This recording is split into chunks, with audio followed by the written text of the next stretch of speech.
some conspiracies or theories, these actually happened. So buckle up, you're about to see how deep the rabbit hole really goes. Number 1, the prison where they infected you on purpose. You've heard of the Tuskegee studies, but this one's even worse. In the 1940s, United States government researchers traveled to Guatemala to study the spread of sexually transmitted diseases. But instead of observing infections naturally, they deliberately infected over 1,300 people, including prisoners, soldiers, and even children in orphanages, with syphilis, gonorrhea, and sensorioid, often without their knowledge or consent. In some cases, doctors scraped the faces or genitals of patients and then rubbed the bacteria into open wounds in others. They used infected sex workers as tools. Over 80 people died as a result. This was a United States government-sanctioned experiment. It remained hidden until 2010 when it finally came to light over 60 years later. It wasn't a study, it was biological warfare disguised as research.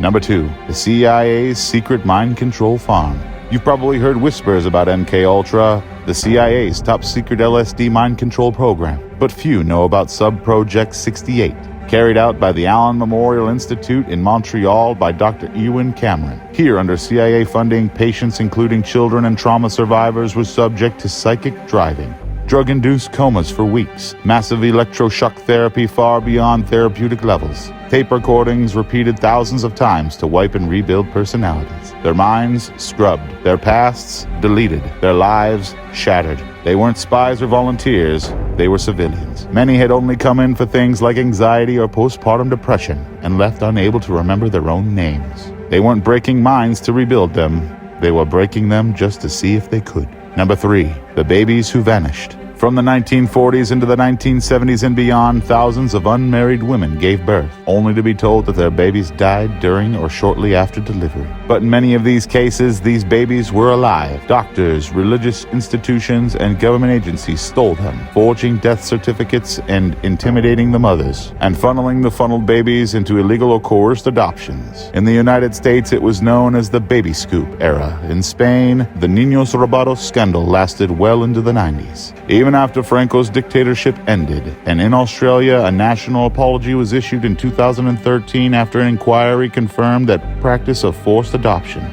In many cases, parents and children only found each other just decades later thanks to DNA testing and internet groups. These weren't adoptions, they were abductions with paperwork. These weren't theories, they happened. They were denied, buried, and exposed only when it was too late. And they make you wonder, what else have they got away with? Hit like if your jaw dropped. And if you think you're ready for more, subscribe and we will keep peeling back the curtain, one ugly truth at a time.